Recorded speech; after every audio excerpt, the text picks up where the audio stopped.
नमस्कार। आज हम करेंगे एनसीईआरटी कक्षा 8 विज्ञान का चौथा लेसन पदार्थ, धातु और अधातु। सबसे पहले हम थोड़ा सा देख लें धातु और अधातु क्या है। देखिए, दैनिक जीवन के अंदर हम बहुत सी सामग्री काम में लेते हैं। अपने घरों में बहुत सी सामग्रियां हैं, लेकिन हम उसकी तरफ ये गौर नहीं कर पाते कि कौन सी धातु है और कौन सी अधातु है। आज हम इन्हीं बातों का अध्ययन करेंगे कि हमारे पास कौन से पदार्थ धातु हैं और कौन से अधातु हैं। देखिए, हम सामान्य सरसरी दृष्टि से देखें तो वे पदार्थ जिनमें आघात वर्धनीयता, मेलेबिलिटी, तन्यता, डक्टिलिटी, उष्मा व विद्युत के चालक यानी कंडक्टरों, हीट एंड इलेक्ट्रिक के, ध्वनिक साउंड सिस्टम हो, कठोर सॉलिड हो, शाइनिंग चमक हो, रंग गहरा दूसर ग्रे हो और डेंसिटी घनत्व इनका ज़्यादा हो और का मेल्टिंग पॉइंट हाई उच्च हो, गलनांक उच्च हो। ऐसी क्वालिटीज, ऐसे जो गुण जिसके अंदर होते हैं वो पदार्थ धातु होते हैं, और जिसमें ये क्वालिटीज, ये गुण नहीं हैं वो पदार्थ अधातु कहलाता है। लेकिन हम 100% इसी बात को सही मान लें ऐसा भी नहीं है, क्योंकि सब में कुछ न कुछ अपवाद मिल जाते हैं। तो इस प्रकार धातुओं में कुछ अपवाद हो सकते हैं और अधातुओं में भी कुछ अपवाद हो सकते हैं। आज हम एक एक करके बहुत ही आसान और सरल तरीके से जानेंगे धातु और अधातुओं के गुणों को। तो देखिए, सबसे पहले हम बात करें आघात वर्धनीयता। देखिए, आघात का मतलब होता है चोट करना और वर्धन का मतलब बढ़ना। तो जिनको चोट करके बढ़ाया जा सके, आघात करके बढ़ाया जा सके, वो होते हैं धातु। देखिए, लोहार को हमने अक्सर लोहा गलाते हुए एकदम रक्त तप्त लोहे को उनको पीटते हुए देखा है। वो उस लोहे से कुहाड़े बनाता है, फावड़े बनाता है, बेलचे बनाता है, वो अलग अलग प्रकार की लोहे की सामग्री बनाता है। क्यों? क्योंकि धातु की चादर बनाई जा सकती है। बहुत सी चादरें हैं वो हम काम में लेते हैं, तो वो पदार्थ जिसके पीट पीट के चादर बनाई जा सके वो पदार्थ धातु कहलाता है। जैसे ये मैं आपको दिखाऊं, ये कचरा उठाने वाला एक पात्र है, वो एक चादर की तरह आपके सामने है, तो धातु की चादरें बना सकते हैं। इसी प्रकार अगर मैं इस की बात करूं तो ये करनी है, इसको भी एक चादर के रूप में हम देख रहे हैं, धातु की चादर बनाई जा सकती है। और ये सबसे सामान्य स्केल जो हम सब काम में लेते हैं धातु का बना है, और ये बिल्कुल एक चादर की तरह लंबा दिखाई दे रहा है। अब हम बात करें एल्युमिनियम पन्नी की। एल्युमिनियम भी एक धातु है और एल्युमिनियम को पीटकर एक पतली पन्नी के रूप में बदला जा सकता है, और एल्युमिनियम की इन पत्ती को या पन्नी को खाद्य सामग्री लपेटने के लिए इस्तेमाल किया जाता है। अक्सर हमें पूछा जाता है एल्युमिनियम की पन्नी का उपयोग खाद्य सामग्री लपेटने में क्यों करते हैं। इसका कारण क्या है कि एल्युमिनियम की पन्नी खाद्य सामग्री से कोई क्रिया नहीं करती, इसलिए वो लंबे समय तक सुरक्षित रहती है। अतः एल्युमिनियम पन्नी का इस्तेमाल खाद्य सामग्री को रखने के लिए करते हैं। ठीक है, इधर अधातु की तरफ आएंगे तो आघात वर्धनीयता का ये गुण या मेलेबिलिटी का ये गुण अधातु के अंदर नहीं पाया जाता, अर्थात इनको पीट कर बढ़ाया नहीं जा सकता। अब हम बात करते हैं तन्यता, डक्टिलिटी, यानी धातुओं का दूसरा एक विशेष गुण है कि उनके तार बनाए जा सकते हैं। इसलिए अनेक प्रकार के तार धातुओं से बनते हैं। जैसे देखिए, मेरे पास लोहे का तार है, तो धातु का गुण है कि उसके तार बनाए जा सकते हैं। सोने चांदी आदि के अलग अलग तार बनाए जा सकते हैं, तो गहने बनाने में वो आसान इस्तेमाल होता है। इसी प्रकार तांबे के तार बनाए जाते हैं जो हम इलेक्ट्रिक के रूप में काम लेते हैं। जब वहीं हम अधातु की बात करें तो अधातुओं के अंदर इस प्रकार की तन्यता का गुण नहीं पाया जाता, अर्थात उनसे हम तार नहीं बना सकते। अब तीसरा हमारा बिंदु है उष्मा और विद्युत के चालक। देखिए, जो धातु पदार्थ होते हैं वो उष्मा और विद्युत के चालक होते हैं। ठीक है, हम बात करें रसोई में काम आने वाले बर्तनों की जिनके हत्थे पर प्लास्टिक या लकड़ी का हत्था चढ़ाया जाता है। अब बात आती है क्यों? क्योंकि धातु है वो ऊष्मा का चालक है, इसलिए वो ऊष्मा को प्राप्त करके गर्म हो जाता है। जब हम इसका इस्तेमाल गर्म चाय में, गर्म दूध में करते हैं तो ये पड़े हुए ऊष्मा प्राप्त करेगा और पूरा गर्म हो जाएगा।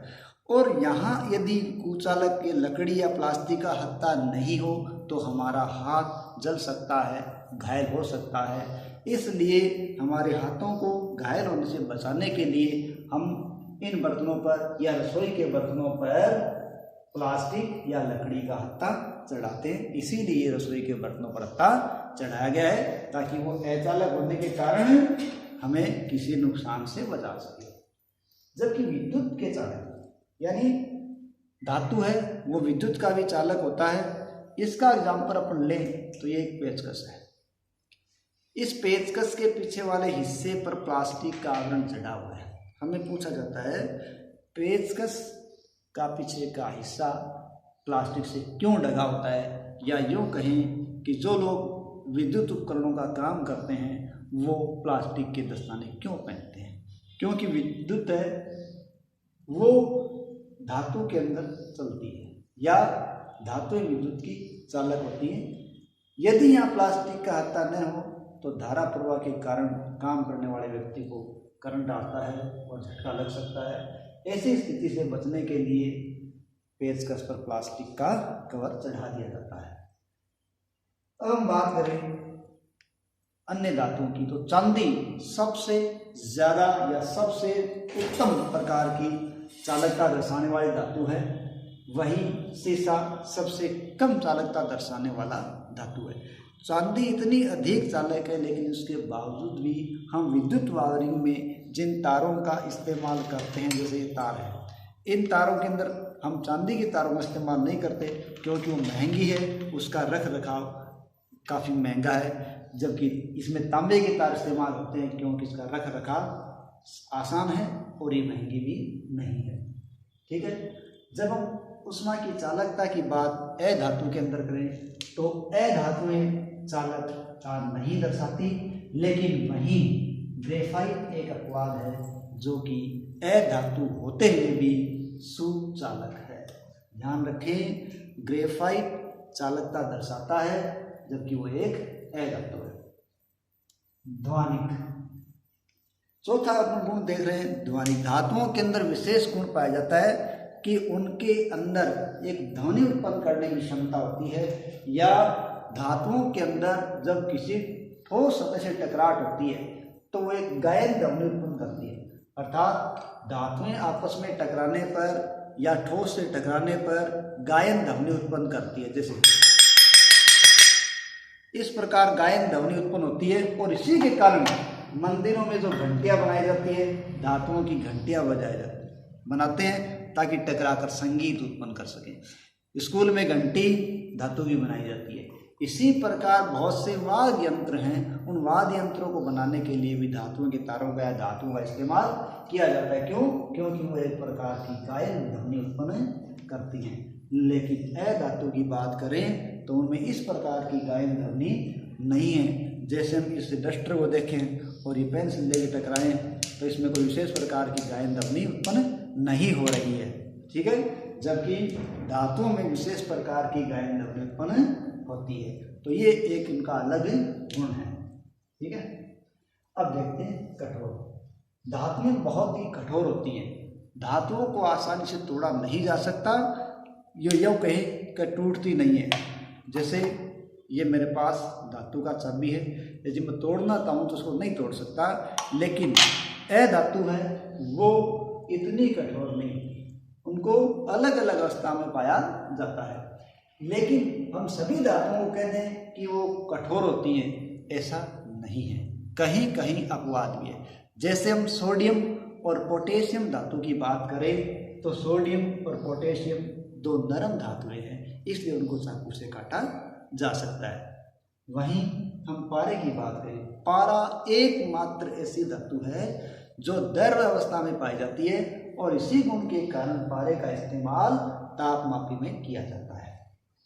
जबकि हम यहाँ अधातुओं की अवस्था देखते हैं तो वो अलग अलग अवस्थाओं में पाई जाती है। जैसे कठोर धातु की बात करें तो कार्बन, सल्फर, आयोडीन, हीरा, ये कठोर, जैसे अपन इस कार्बन के रूप में कोयले को ले सकते हैं, तो कोयला एक कठोर के रूप में भी हो सकता है, लेकिन इसको तोड़ा जा सकता है, जबकि धातु को हम तोड़ भी नहीं सकते, लेकिन है धातु को तोड़ सकते हैं। ठीक है, तो ये कठोर रूप में हम कोयले को देख सकते हैं, हीरा आदि। जबकि ब्रोमीन द्रव अवस्था में पाई जाने वाली धातु है, और गैस के रूप में ऑक्सीजन, नाइट्रोजन, हाइड्रोजन आदि सामग्री पाई जाती है, जो कि धातु है। कहने का मतलब है कि धातुएं अलग अलग अवस्थाओं में पाई जाती है। नेक्स्ट टॉपिक लेते हैं चमक। सभी धातुओं में विशेष प्रकार की चमक पाई जाती है। इसी चमक के कारण सोना, चांदी आदि का इस्तेमाल गहने बनाने में किया जाता है, जबकि धातुओं के अंदर इस प्रकार की चमक नहीं है। लेकिन हीरा और आयोडीन ये धातुओं में अपवाद है, क्योंकि हीरा और आयोडीन धातु में चमक पाई जाती है। रंग, धातुओं का रंग गहरा धूसर रंग होता है, जबकि धातुओं की बात करें तो वो अलग अलग रंगों में पाई जाती है। जैसे सल्फर है वो पीला रंग, क्लोरीन हरी पीली रंग में, जबकि फास्फोरस है वो लाल सफ़ेद आदि रंगों में मिलता है। और फास्फोरस लाल है, उस लाल फास्फोरस को हम माचिस की डिब्बी या उस माचिस की तिल्ली के रोगन पर देख सकते हैं, जो कि लाल फास्फोरस है। घनत्व, धातुओं का घनत्व जल से अधिक होता है।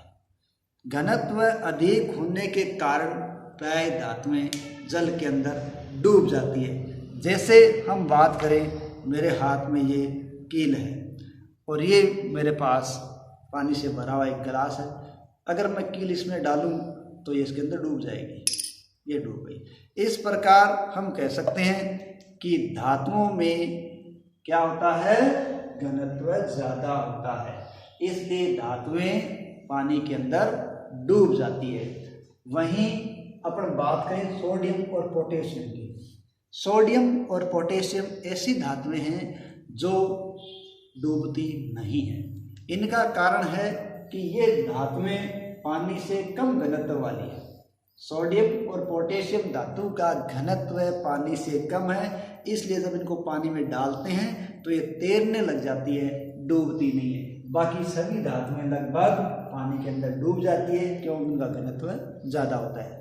और घनत्व की बात हम धातुओं में करें तो धातुओं का घनत्व कम होता है, और कम होने के कारण वो डूब जाती है। यदि हम इसी पानी के गिलास के अंदर इस प्लास्टिक के ढक्कन को घेरें तो घेरने पर हम देखते हैं वो तैरता है। इसी प्रकार एक लकड़ी का टुकड़ा डाल दें, ये भी तैरता रहता है। तो कहने का मतलब है धातु है वो जल के अंदर डूब जाती है, क्योंकि उनका घनत्व ज़्यादा है, और धातु जल पर तैरती रहती है, क्योंकि उनका घनत्व कम होता है। गलनांक, देखिए धातुओं का गलनांक बहुत ही उच्च होता है। उनको गलाने के लिए बहुत ज़्यादा उन्हें गर्म करना पड़ता है। जैसे लोहा है, उसका गलनांक 1593 डिग्री सेंटीग्रेड है, अर्थात उसको गलाने के लिए बहुत ज़्यादा तापमान की आवश्यकता होती है। लेकिन वहीं एक अपवाद भी है। गैलियम धातु एक ऐसी धातु है जो हथेली पे रखते ही पिघल जाती है, तो वो एक अपवाद है। बाकी धातुओं का गलनांक काफ़ी उच्च होता है। गलनांक की बात धातु में करें तो इनका गलनांक कम होता है। ठीक है, यानी धातुओं का गलनांक कम होता है, लेकिन वहीं इनमें हीरा और ग्रेफाइट अपवाद है, क्योंकि इनका गलनांक उच्च होता है। अब हम छोटी सी बात धातुओं की चालकता की करें कि धातु विद्युत के चालक होते हैं। हम एक छोटे से प्रयोग द्वारा इसको देख सकते हैं। जैसे एक हमारे पास बल्ब है, बल्ब के एक सिरे से हमने एक तार निकाला है, जिसको हमने सेल के एक हिस्से से जोड़ दिया। अब सेल के दूसरे हिस्से से एक तार लिया और उसको जोड़कर हमने कील के एक हिस्से से जोड़ दिया। अब कील के दूसरे हिस्से से एक तार जोड़कर हमने उसे बल्ब के दूसरे हिस्से से संपर्क कर दिया। हम देखते हैं कि ऐसा करने से बल्ब जल जाता है। जब हम लोहे की कील का इस्तेमाल करते हैं तब तो बल्ब जलता है, लेकिन वहीं लोहे की कील के स्थान पर हम ये पेंसिल लगा दें तो बल्ब नहीं जगता। क्यों? क्योंकि धातु है वो ऊष्मा की और विद्युत की चालक होती है, और ये लोहे की कील विद्युत की सुचालक है, इसीलिए सुचालकता के कारण बल्ब जल जाता है, जबकि अधातु में ऐसा गुण नहीं होता। तो इस प्रकार हमने एक एक बिंदु की रूप में एक एक बातें देखी है। लास्ट में अपन बात करें तो सीधी सी बात यह है, ऐसे पदार्थ जिसमें आघात वर्धनीयता का गुण हो, जिनमें तन्यता हो, जिनके तार बनाए जा सके, जो विद्युत और ऊष्मा के चालक हों, जिसमें ध्वनिकता का गुण हो, जिसमें कठोरता हो, जिसमें चमक हो, जिसमें लगभग गहरे धूसर रंग हो, जिनका घनत्व ज़्यादा हो, जिनके गलनांक उच्च हो, ऐसे पदार्थ धातु कहलाते हैं। और जिनमें ये अभिलाक्षणी गुण नहीं पाए जाते वो पदार्थ अधातु कहलाते हैं। ठीक है, तो इस प्रकार हमने इस लेसन में ये देखा कि कौन से पदार्थ धातु है, कौन से अधातु है। तो धातुओं और अधातुओं को हमने बहुत ही आसान तरीके से विभेद करना सीखा है। आशा है वीडियो आपको पसंद आया होगा। शेष अगले पार्ट में। धन्यवाद।